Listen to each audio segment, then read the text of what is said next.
আমার গায়ে ধাক্কা দিয়ে আমাকে ফেলে দেওয়ার চেষ্টা হয়েছে। যেই বিএনপির নেতাকর্মীদের জন্য 15 বছর লড়াই করলাম তারা আমাকে এমন ধাক্কা দেয়, তো ঠিক আছে ধাক্কার বদলে ধাক্কা আসবে, তাই না? সেটাই হচ্ছে, এটা হচ্ছে আপনার বক্তব্য।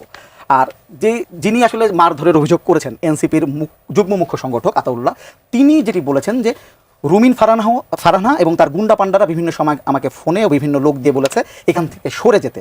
আজকেও এখানে যখন আসি আমাকে পেছন থেকে টেনে বের করে দেওয়ার চেষ্টা করেছে। এক পর্যায়ে প্রবেশ করি, আমি যখন শুনানিতে দাঁড়াই রুমিন ফারহানা আমাকে প্রথমে ধাক্কা দিয়ে ফেলে দেয়, আমাকে কথা বলতে দেয় নাই।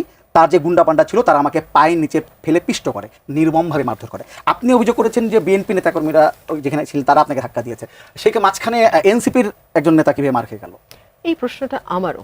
কেন আমার? এনসিপির লোকাল স্ট্যান্ডাই কি? লোকাল স্ট্যান্ডা একটা লিগাল টার্ম যেটা যে কোনো মামলা শুরুর আগে কোর্ট জানতে চায়, who are you, what is your local standi, আপনি কেন এসছেন, আপনার এই মামলাতে আগ্রহের কারণ কি, আপনি কিভাবে সম্পৃক্ত। আমি যদি জিজ্ঞেস করি এনসিপি কিভাবে সম্পৃক্ত, এনসিপির তো নিবন্ধন এখনো হয় নাই। এই 3টা ইউনিয়ন বিজয়নগরের সঙ্গে থাকলেই বা কি, এই 3টা ইউনিয়ন সরাইলের সঙ্গে গেলেই বা কি, তাই না? সো আমি কল্পনাও করি নাই যে এনসিপি সেখানে উপস্থিত থাকবে।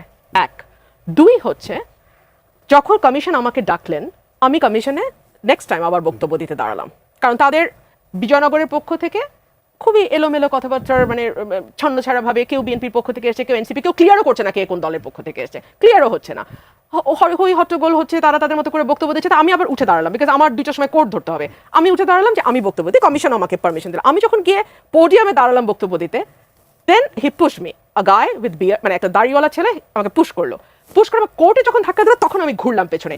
প্রথম আলোর ভিডিওটাতে আপনারা এটা পাবেন। আমি ভেবেছিলাম বিষয়টি বিজয়নগরের পক্ষে যারা এসছে, যে বিজয়নগরের সাথে 3টা ইউনিয়ন থাকুক তাদেরকেও, সো আমি বলেছি বিএনপির নেতা কর্মীদের কেউ কেউ এটা করলেও করতে পারে।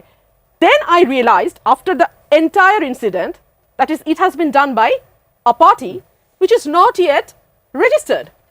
তো এই আনরেজিস্টার্ড পার্টি কি করে গিয়ে পরিচয় গোপন করে, তারা কিন্তু পরিচয় দিচ্ছে না এনসিপি, কিন্তু তারা বক্তব্য দিতে চাইছে। ঠিক আছে বক্তব্য দাও, কোনো অসুবিধা নেই, এলাকাবাসী হিসেবে বক্তব্য দিতে পারো, কিন্তু আমাকে ধাক্কা দিয়ে কেন? আমি তাদের চেহারা চিনি না, কিন্তু তারা তো সবাই আমার চেহারা চেনে। চেহারা চেনার দরকার নাই, আমি একজন আইনজীবীর পোশাকে, আইনজীবী মহিলা, আমি নারী, আমি সেখানে রিপ্রেজেন্ট করছি একটা পার্টিকে, আমি তো সেখানে লিগাল রিপ্রেজেন্টেশন দিচ্ছি, সেখানে ক্যান ইউ পুশ মি?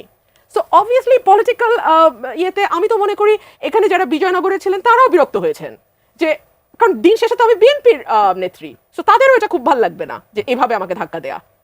1, 2 হচ্ছে উনি যে মারধরের অভিযোগ করছেন, এখন তো আমার কাছে আস্তে আস্তে ক্লিয়ার হচ্ছে আমার এই কর্মীদেরকে, হরসপুরের কর্মীদেরকে এইভাবে আহত কারা করেছে। আজকে যে আমার গায়ে হাত তুলতে পারে যেই দল, সেই দলের পক্ষে তো এই ধরনের ঘটনা ঘটানো সম্ভব, তাই না? এগুলো আমি কমিশনে জমা দেব। সো এই হচ্ছে কাহিনী। আপনি খেয়াল করবেন এনসিপি খুব খুব চতুরতার সঙ্গে একটা দিকে এগোচ্ছে। বিএনপিতে যারা ভয়েস, যারা বিএনপিকে খুব স্ট্রংলি রিপ্রেজেন্ট করে, যারা বিএনপিকে 15 বছর ধরে ক্যারি করেছে, তাদেরকে শেষ করে দেওয়া।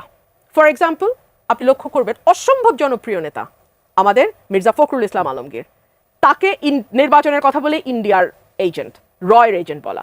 সালাউদ্দিন আহমেদ, তাকে মেলাইন করা, আমাকে মেলাইন করা, অর্থাৎ যারা বিএনপির ভয়েস তাদেরকে মেলাইন করা, বিকজ দে নো যে তাদের মাঠের পরিস্থিতি খুব খারাপ। বিএনপির বয়ানটা যারা তৈরি করে, কিংবা বিএনপির যেই গ্রুপ অফ পিপলকে দেখে সাধারণ মানুষ বিএনপির প্রতি অ্যাট্রাক্টেড হয়, তাদেরকে আঘাত করা তাদের। এবং আমি এখানে আরেকটা কথা বলতে চাই, বিএনপির কিছু কিছু নেতা হয়তো তাদের সাময়িক স্বার্থ সিদ্ধির জন্য কখনো তাদেরকে পয়সা দিয়ে নিয়ে আসে, কখনো তাদেরকে দিয়ে ব্যবহার করে নিজেদের প্রয়োজনে।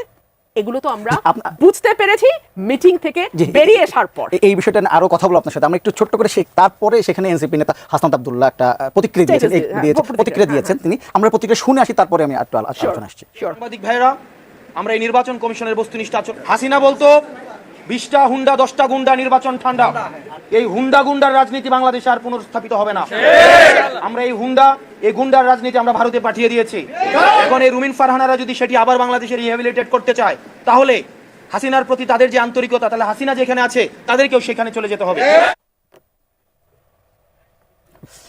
আমি একটু যুক্ত করি, আপনি খেয়াল করছিলেন উনি যখন বক্তব্য দিচ্ছেন পেছন থেকে রব উঠছে, ঠিক ঠিক। এই গুন্ডা বাহিনী যদি আমি নিয়ে যেতাম, আমি তো একটা 10 মিনিটের প্রেস ব্রিফিং করেছি, পেছন থেকে কেউ চিৎকার করে বলেছে ঠিক ঠিক, বলে নাই। গুন্ডা কারা পালে, গুন্ডা কারা রাখে, গুন্ডা কারা নিয়ে চলে, গুন্ডা নিয়ে কারা নির্বাচন কমিশনে যায়, খুব পরিষ্কার। 1 না 2, আমি যখন শেখ হাসিনার মুখের উপর দাঁড়িয়ে পার্লামেন্টে বলেছিলাম এই সংসদ অবৈধ, তখন হাসনাত আব্দুল্লাহ বঙ্গবন্ধুর উপর রচনা লিখে সেটা পাঠ করছিল বিশ্ববিদ্যালয়। সার্জিস আলম একটা চোরের মতো শেখ হাসিনার সামনে এভাবে দাঁড়িয়েছিল। ওই ছবিগুলো আমাদের কাছে আছে, আমরা ভুলি নাই। জি, আমি একটু মঞ্জু ভাই আপনাকে সেটা জানতে চাইবো। আপনি তো দুজনের বক্তব্য শুনলেন, আপনি যদি একটু এই বিষয়ে আপনার মন্তব্য দেন। আমি তো ধন্যবাদ আপনাকে। আজকের ঘটনাটা আমি পথিমধ্যে যখন হচ্ছিল তখন ওই যে আমরা সাধারণত করি না, গাড়িতে বসে বসে দেখার সময় আমি দেখলাম যে রুমিনের একটা ভয়েস আসলো, যে তো আমি চিন্তিত হলাম যে কী ঘটনা। পরে দেখলাম তো রুমিন ফারহানাকে আমি সাথে সাথে ফোন দিলাম কিছুক্ষণ পরে। আমি ভেবেছি একটু আগের ঘটনা। তো প্রথমে উনি ফোন ধরেন নাই, পরে উনি আমাকে ব্যাক করেছেন। আমি বললাম যে কী হয়েছে অগ্নিকন্যা, আপনার পরে কী ধরনের ঘটনা ঘটলো। তো রুমিন ফারহানা আমাকে যেটা বলল সেটা হচ্ছে যে বিএনপিরই কিছু লোক সেখানে এক ধরনের সিন ক্রিয়েট করেছে এবং তিনি এটা প্রত্যাশা করেন নাই যে ওখানে গিয়ে সিইসির সামনে এই ধরনের একটা অনাকাঙ্ক্ষিত ঘটনা ঘটবে। এখানে তো একটা ডিউলি একটা আর্গুমেন্টের ব্যাপার, এখানে তো অন্য কোনো, এখানে তো মারধর করে তো কোনো কিছু অর্জন করা যাবে না। কিন্তু আমি পরক্ষণে দেখলাম যে সেখানে আতাউল্লাহ, এনসিপির যে নেতা আতাউল্লাহকে দেখলাম যে সে মানে আহত বা এই ধরনের কথা। পরে আমি আতাউল্লাহকে ফোন করলাম যে আতাউল্লাহ কী হয়েছে সেখানে, আমার কাছে মিলছে না। কারণ একে তো মনে হচ্ছে যে বিএনপির একটা গ্রুপ হয়তো ওই যে আসনের এই পুনর্বিন্যাসের ব্যাপারে হয়তো বিরোধী, সেটা হয়তো করতে পারে। পরে আমি বিভিন্ন জন থেকে শুনলাম যে এখানে আতাউল্লাহ ফেস করেছে কিন্তু পেছনে বিএনপির একটা গ্রুপ সেখানে হয়তো সাপোর্ট দিয়েছে বা এই ধরনের কিছু ঘটেছে। এনিওয়ে, এটা আজকে আমাদের জন্য দুর্ভাগ্যজনক, কারণ সিইসির সামনে ঘটনাটা এইভাবে ঘটবে, ধাক্কাধাক্কির মতো ঘটনা ঘটবে, এক ধরনের হাতাহাতির ঘটনা ঘটবে এবং এরপরে এরকম উত্তেজনাকর পরিস্থিতি হবে। এটা আমাদের এই যে আমি তো কয়েকদিন আগেই সিইসির সাথে দেখা করে এসেছি, ওনাকে কিন্তু আমরা বারবার বলেছিলাম যে আপনার কার্যক্রমটা আরও স্ট্রং হওয়া দরকার, আইনশৃঙ্খলা পরিস্থিতির বিষয়টা নজরে রাখা দরকার। এখনও তো নির্বাচন এভাবে শুরুই হয় নাই, এটাকে নির্বাচনের অংশ বলা যায় না, এটা হচ্ছে জাস্ট প্রাক নির্বাচনী কার্যক্রমের ব্যাপার। সেখানে যদি এই ধরনের উত্তেজনা হয় এবং আবার এটাকে কেন্দ্র করে মানে আমরা আমরা সবাই কিন্তু কম বেশি এই আন্দোলনে সবারই অংশগ্রহণ ছিল। এখন আমার একটা কার্যক্রম অপছন্দ হতে পারে, রুমিনের একটা কার্যক্রম, আমাদের তো সব কাজে পছন্দ হবে তা না। আমরা তো একসাথে আন্দোলন করেছি, একসাথে কাজও করেছি, আবার টক শোতে গেলে আমরা আমাদের ডিবেট নিয়ে কেউ তো কাউকে ছাড় দেয় না, ঠিক আছে? তো আমরা তো গণতান্ত্রিক ধারায় এই জায়গাটা আমরা করে এসেছি, আমাদের সবারই অতীত, সবারই বর্তমান, সবারই জানা আছে। আমি বারবার যেটা বলি, যেটা আমি দেখলাম যে প্রতিক্রিয়ায় খুব কঠোর ভাষায় সমালোচনার বিষয়টা আছে। সমালোচনা অবশ্যই আমরা করব, সমালোচনা থাকবে। রুমিন অনেক কঠোরভাবে সমালোচনা করেন এবং উনি যখনই যেটাকে ধরেন, আজকে আমাকে বলছে আমি নামছি, আমি এটা ছাড়বো না। তো আমরা প্রত্যাশা করব, আমি একদম খোলামেলায় বলি যে এখানে বিএনপি, এখানে এনসিপি, হ্যাঁ, দুটো সংগঠনই এই অভ্যুত্থানে নানাভাবে ভূমিকা রেখেছে। এনসিপি কিন্তু এনসিপি আকারে রাখে নাই, তখন এনসিপির জন্ম হয় নাই, ছাত্ররা ছিল। এখন এনসিপির নেতৃত্বে তারা আছে এবং আমরা যখন কোনো কিছু বলতে যাব, করতে যাব, সেগুলোতে আমাদের যুক্তিতর্ক থাকবে। রুমিন নিশ্চয়ই স্বাভাবিক, সে বলেছে যে তার এই মানুষ সাধারণত নির্বাচনী আসনকে ছোট করে রাখতে চায়, আমি গেছি বাড়াইতে, সে গেছে বাড়াইতে। আমি জিজ্ঞেস করলাম আপনি উল্টা বাড়াইতে গেলেন কেন? সে বললো যে আমার এখানে ভোট, আমার ইনফ্লুয়েন্স আছে, আমি হয়তো ভোটের ইয়ে পাবো। এনিওয়ে, নিশ্চয়ই রুমিনের তো এটার যুক্তি না যে আমার ভোট বাড়বে বলে আমাকে আসনটা বড় করে দেন। ওনার নিশ্চয়ই কোনো একদম লিগ্যাল যুক্তি আছে, আর লিগ্যাল যুক্তি যদি না থাকে ইলেকশন কমিশন সেটা খারিজ করে দিবে, অসুবিধা কি? তো যাই হোক, আমি মনে করি যে আমি রুমিন ফারহানাকে বলবো যে আপনি একজন সিনিয়র পলিটিশিয়ান রিগার্ডিং ওদের সাথে তুলনা করলে। আর এমনিতে তো আমরা যাদেরকে চিনি আমাদের এখানে, যে যারা খুব ভাইব্রেন্টলি শেখ হাসিনার বিরুদ্ধে লড়াই করেছে, সংগ্রাম করেছে, দেখেন শেখ হাসিনার বিরুদ্ধে রুমিনরাও ফাইট করেছে, আমরাও করেছি। কিন্তু আবার আমাদের নিজস্ব তো রাজনৈতিক একটা বিরোধ আছে, রাজনৈতিক একটা পছন্দের জায়গা আছে, সেখানে আমরা কি ঝগড়া করবো না? সেখানে কি আমরা আমাদের দ্বিমতের প্রসঙ্গ তুলে ধরবো না? কিন্তু সেটা যাতে সীমা লঙ্ঘনকারী না হয়, সেটা আমাদের খেয়াল রাখতে হবে। আপনি বলছেন শেখ হাসিনার বিরুদ্ধে লড়াই করেছেন, শেখ হাসনাত আব্দুল্লাহ কিন্তু বলেছেন যে বিএনপির আওয়ামী লীগ বিষয়ক সম্পাদক। আমি এই বিষয়ে আসবো, এক দর্শক আছে, ফোনটা নিয়ে নিই। হ্যালো, জি, আপনার নামটি বলে প্রশ্ন করেন। আমি মিলন গাজীপুর থেকে। আমি তো আপনাকে বলতে, আপনাকে তো আপনার সাথে কথা বলতাম। জি, বলেন। আমি তার মুখে শুনছি যে বিএনপি কোন নেতা তাকে মানে ই করছে, তাহলে খুব চিন্তিত করছে না। কিন্তু সেটা একজন বিএনপির সিনিয়র নেত্রী, আমি বিএনপি একজন সমর্থক। কিন্তু আপনার দলের বা আমার দলের কোনো হাইকমান্ডারের কোনো ব্যবস্থা নিব কিনা, এটা আমি জানতে চাচ্ছি আপনার কাছে। জি, হাইকমান্ড ব্যবস্থা নেবে কিনা এটা জানতে চাই না। আমি তার আগে আমি একটু এখানে, যেহেতু এখানে এনসিপির কেউ নাই, আমি যদি ছোট্ট করে তাদের দুইটা কমেন্ট যদি পড়ি।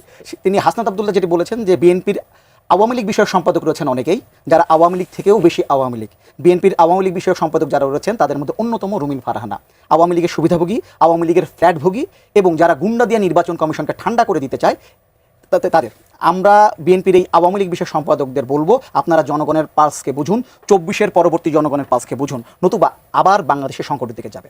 আর সাজিদ আলম স্ট্যাটাস নিশ্চয়ই আপনি পড়েছেন, না। আমি যদি একটু পড়ি একটু লম্বা হবে, তারপর একটু পড়া উচিত মনে হয় আমার। তিনি বলেছেন, একদিকে জনাব রুমিন ফারহানার পোষ্যকর্মীরা এনসিপির কেন্দ্রীয় নেতাকে শারীরিকভাবে আঘাত করছে, আর অন্যদিকে জনাব রুমিন ফারহানা গাল ফুলিয়ে বিএনপির কেন্দ্রীয় নেতা ও আইনজীবী ভাব নিয়ে অন্যদিকে মুখ ফিরিয়ে দেখেও না দেখার ভান করছে। টকশোতে বড় বড় সুশীলতা দেখানো যায়, লেকচার দেয়া যায়, কাজ দিয়ে প্রকাশ পায় কে সুযোগ পেলে আবার আগের পথে হাঁটবে আর কে সংশোধন হবে।